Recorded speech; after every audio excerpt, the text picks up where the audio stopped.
آپ سب کو معلوم ہے کن وجوہات کی بنیاد پہ ٹارگٹ کیا جا رہا ہے، اور یہ ایک نئی شروعات ہے، ایک نئی شرارت ہے عدلیہ میں ایک ایسی آواز کو خاموش کرنے کی جو حق اور سچ کی روایت کو قائم رکھے ہوئے ہے۔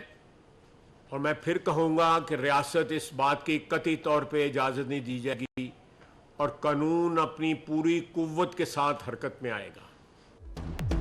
چیف جسٹس کے خلاف فتوے پر قانون حرکت میں آئے گا، ریاست قطعی کے فتوے برداشت نہیں کرے گی۔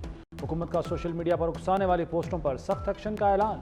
خواجہ آصف بولے، وضاحت کے باوجود جھوٹا پروپیگنڈا کیا جا رہا ہے، چیف جسٹس کو دھمکی بغاوت ہے، خون خرابے کی سازش ہو رہی ہے، نئی شرارت عدلیہ کو خاموش کرنے کے لیے ہے۔ احسن اقبال نے کہا، سزا و جزا کا اختیار صرف عدلیہ کے پاس ہے، کسی جتھے یا گروہ کو حق حاصل نہیں۔ سید علماء رہنمائی کے لیے آگے آئیں۔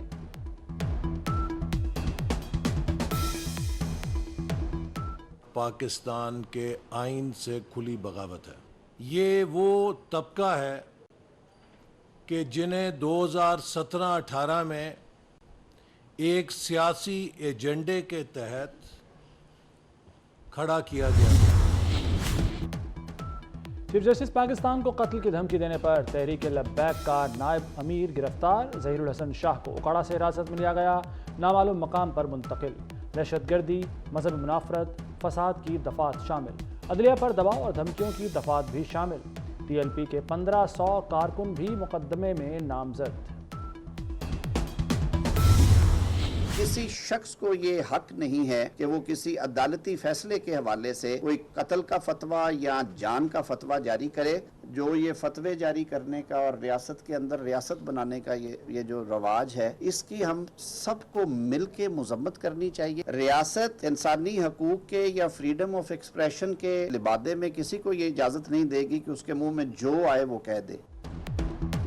فتویٰ کلچر کی سب مذمت کریں، جو منہ میں آتا ہے بول دیتے ہیں، ریاست اس کی اجازت نہیں دے گی، اس معاملے پر سمجھوتا نہیں ہوگا۔ وزیر قانون اعظم نذیر تارڑ کا واضح پیغام۔ وزیر اطلاعات عطا تارڑ نے کہا کہ یہ جو رواج چل پڑا ہے اس کی سرکوبی ہوگی، قانون ہاتھ میں لینے والوں کو نہیں چھوڑیں گے۔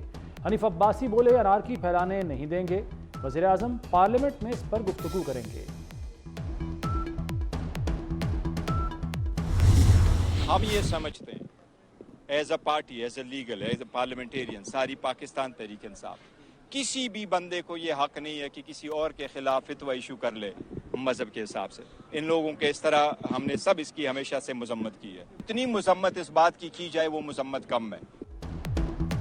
پی ٹی آئی کی چیف جسٹس کے خلاف جاری مہم کی مذمت۔ بیرسٹر گوہر کہتے ہیں، قانون موجود ہے تو کسی فرد کو فتویٰ جاری کرنے کا حق نہیں، انتہا پسندانہ اقدام کی حمایت نہیں کی جا سکتی۔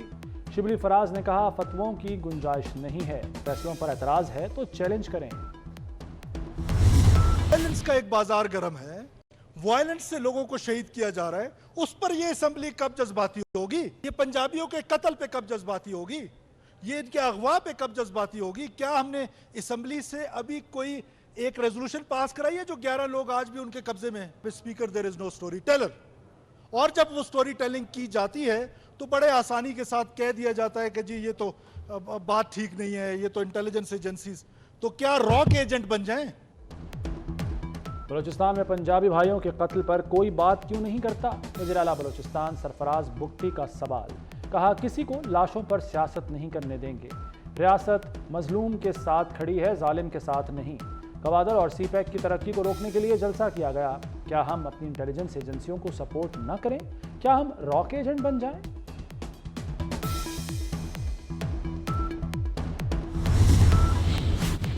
پاکستانی معیشت کے لیے تازہ ہوا کا جھونکا۔ بین الاقوامی ریٹنگ ایجنسی فچ نے 7 ماہ بعد پاکستان کی ریٹنگ بڑھا کر CCC+ کر دی۔ فچ کے مطابق معاشی صورتحال میں بہتری پر ریٹنگ اپ گریڈ کی گئی۔ IMF معاہدے سے معاشی صورتحال میں بہتری آئی۔ پاکستان میں زر مبادلہ کے ذخائر میں اضافے کا امکان ہے۔ فچ کی بجٹ میں کیے اقدامات کی بھی تعریف۔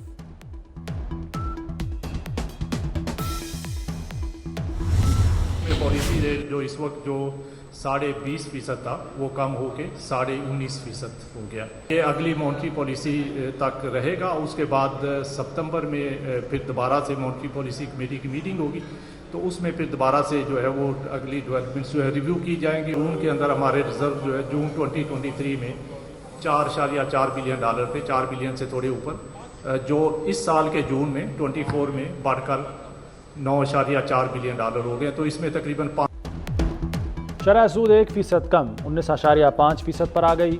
گورنر اسٹیٹ بینک جمیل احمد کا شرح سود میں 100 بیسس پوائنٹس کی کمی کا اعلان. اس سے پہلے شرح سود 20.5% پر تھی.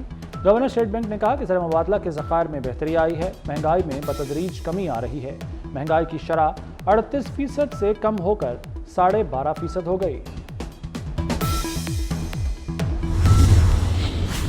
فچ کی ریٹنگ اپ گریڈ ہوئی ہے. یہ ریفلیکشن ہے اس جرنی کی جو پچھلے ہم 4 یا 5 مہینے سے اس پہ پورا تندہی سے ہم کام کر رہے ہیں to get more permanence in the macroeconomic stability. Special capital markets, panda bond کی میں نے کل بات کی جہاں ہمیں انشاءاللہ چائنا سپورٹ کرے گا, ان کی گورنمنٹ ہمیں سپورٹ کرے گی, لیکن ultimately we have to get into euro bonds and we have to get back into the US market. And therefore this particular جو اپ گریڈنگ ہے یہ آغاز ہے انشاءاللہ اس سفر کا.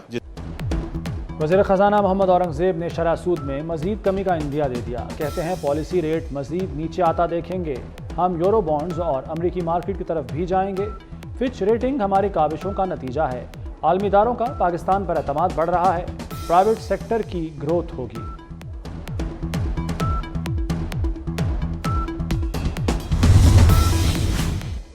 بے لگام مہنگائی کو کیسے کنٹرول کیا جائے؟ وزیر اعلیٰ مریم نواز کی زیر صدارت مہنگائی سے متعلق اجلاس.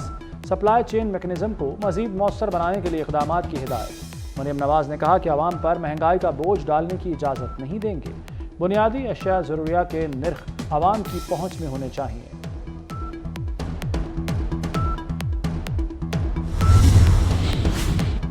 وزیر داخلہ محسن نقوی سے چینی قونصل جنرل زاؤ شیرین کی ملاقات. پاک چین تعلقات کے فروغ اور سی پیک منصوبوں پر گفتگو. محسن نقوی نے کہا کہ سی پیک سے پاک چین تعلقات کو نئی جہت ملی. چین ہر آزمائش میں پاکستان کے ساتھ کھڑا رہا. وزیر داخلہ نے سیکورٹی انتظامات پر عمل کے لیے چینی شہریوں کے تعاون کو سراہا.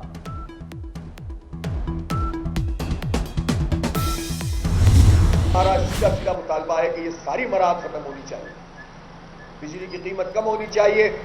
آئی پی پیز میں ایک آئی پی پی کا فارینسک آڈٹ ہو اور پھر اس کے بعد جو معاہدے ختم ہو چکے ہیں وہ بند کیے. تنخواہ دار طبقے کے اوپر آپ سارا بوجھ لا دیتے ہیں, اور جس نے پہلے اتنا انکم ٹیکس دیا ہے اس کا سلیب مزید سخت کر دیا اور اس کے نتیجے میں پروفیشنل لوگ پریشان ہیں.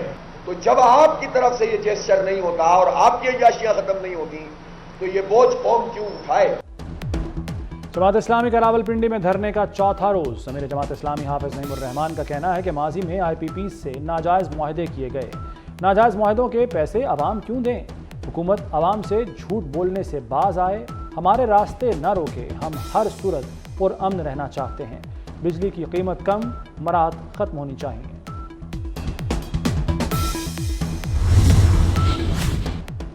بانی پی ٹی آئی کو عدالت میں نیب وکیل سے معافی مانگنا پڑ گئی. بانی نے نیب ٹیم کو ضمیر فروش کہا, جس پر نیب وکیل مظفر عباسی غصے میں آ گئے. کہا آپ کی ذات پر آج تک بات نہیں کی, ذاتیات پر نہ اتریں, کیس پر بات کریں. کیا سعودی عرب نے آپ کو 30,000 کا ڈنر اور ٹی سیٹ دیا تھا؟ آپ مجھے راولپنڈی راجہ بازار سے 30,000 میں ڈنر اور ٹی سیٹ خرید کر دکھائیں. وقفے کے بعد بانی پی ٹی آئی نے مظفر عباسی سے معافی مانگ لی. تو شخانہ کیس میں بانی اور بشرا کے ریمانڈ میں 10 دن کی توسیع کر دی گئی.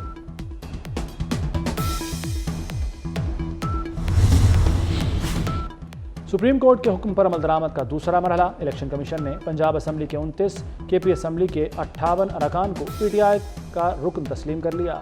الیکشن کمیشن نے پنجاب سے پی ٹی آئی کے 29 ارکان اسمبلی کا نوٹیفیکیشن جاری کر دیا. خیبر پختونخوا سے 58 ارکان صوبائی اسمبلی کا نوٹیفیکیشن بھی جاری. سندھ اسمبلی کے 6 ارکان کو پی ٹی آئی کا رکن تسلیم کر لیا گیا.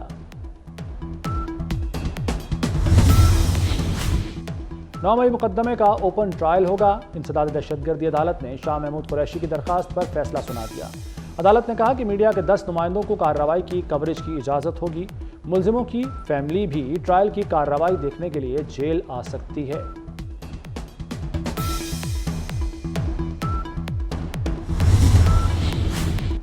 امن و امان کی صورتحال خراب ہے, آپریشن کے سوا کوئی آپشن ہے تو بتائیں. علی امین حالات ٹھیک نہیں کر سکتے تو استعفیٰ دے دیں، گورنر خیبر پختونخوا فیصل کریم کنڈی کا مطالبہ، کہا عزم استحکام سے متفق نہ تھے تو واک آؤٹ کرتے، وزیر اعلیٰ نے اپیکس کمیٹی میں اختلاف نہیں کیا، علی امین سندھ آئیں ان کا ذہنی علاج مفت کراؤں گا۔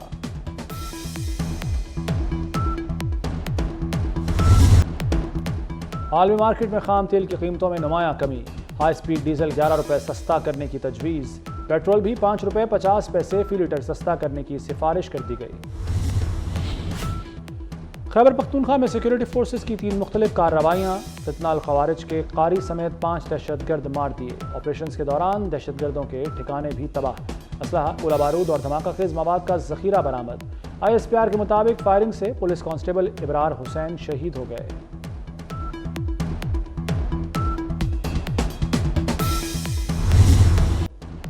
صحافی ارشد شریف قتل کیس از خود نوٹس پر سماعت، سپریم کورٹ نے لارجر بینچ کی تشکیل کے لیے معاملہ 3 رکنی کمیٹی کو بھیج دیا۔ جسٹس منصور علی شاہ نے ریمارکس دیے کہ اس پہلے 5 رکنی لارجر بینچ سن رہا تھا، غلطی سے 3 رکنی بینچ کے سامنے مقرر ہو گیا، معاملہ اہم ہے، بینچ دوبارہ تشکیل دیا جائے گا، کیس کی سماعت غیر معینہ مدت کے لیے ملتوی۔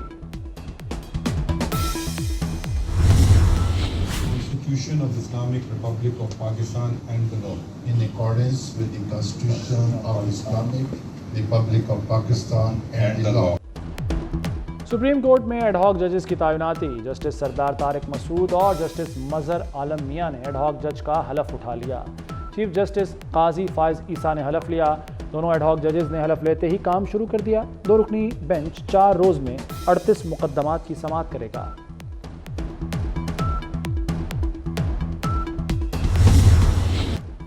ملک بھر میں بارشوں کا دھواں دھار سپیل، راولپنڈی اور اسلام آباد میں تیز بارش، نشیبی علاقے ڈوب گئے، لاہور، جہلم اور گجرات میں بھی بادل برسے، آزاد کشمیر کے مختلف علاقوں میں وقفے سے بارش، کراچی میں بارش سے گرمی کی شدت میں کمی آ گئی، بارشوں کا موجودہ سپیل 31 جولائی تک جاری رہے گا، پہاڑی علاقوں میں لینڈ سلائیڈنگ اور ندی نالوں میں طغیانی کا خدشہ۔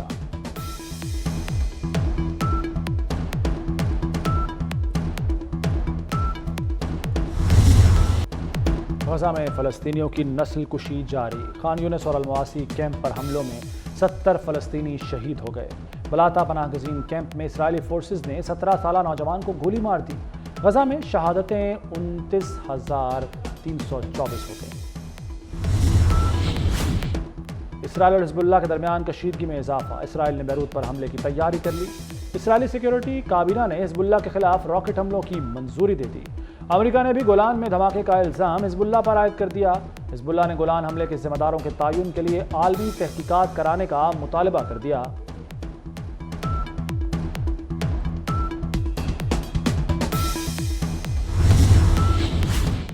خالصتان ریفرنڈم رکوانے کی بھارتی کوشش ناکام، کینیڈا کے شہر کیلگری میں سکھ فار جسٹس کے زیر اہتمام خالصتان کے قیام کا ریفرنڈم، ووٹنگ کا عمل مکمل ہو گیا، گنتی جاری، ووٹنگ کے آغاز سے پہلے دعائیہ تقریب بھی ہوئی۔ بنگلہ دیش میں امن و امان کی صورتحال ایک بار پھر خراب، طلباء نے گرفتار رہنماؤں کی رہائی کا مطالبہ کر دیا، مطالبہ منظور نہ ہونے کی صورت میں دوبارہ احتجاج شروع کرنے کا اعلان، بنگلہ دیش میں اب بھی کرفیو نافذ ہے، مظاہروں کے دوران اب تک 200 افراد ہلاک ہو چکے، 2000 سے زائد گرفتار ہیں۔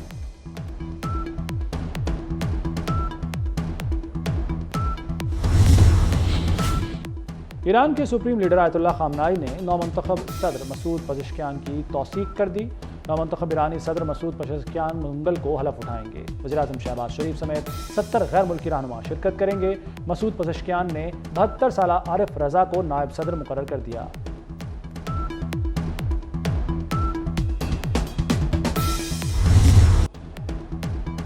پیرس میں اولمپکس مقابلے جاری، جاپان نے پوائنٹس ٹیبل پر آسٹریلیا کو پچھاڑ دیا، جاپان 4 گولڈ 2 سلور اور 1 برونز میڈل لے کر سر فہرست، آسٹریلیا کے 4 گولڈ اور 2 سلور میڈلز، 6 مجموعی میڈلز کے ساتھ دوسری پوزیشن، پوائنٹس ٹیبل پر اب تک 22 ممالک کا کھاتہ کھل چکا۔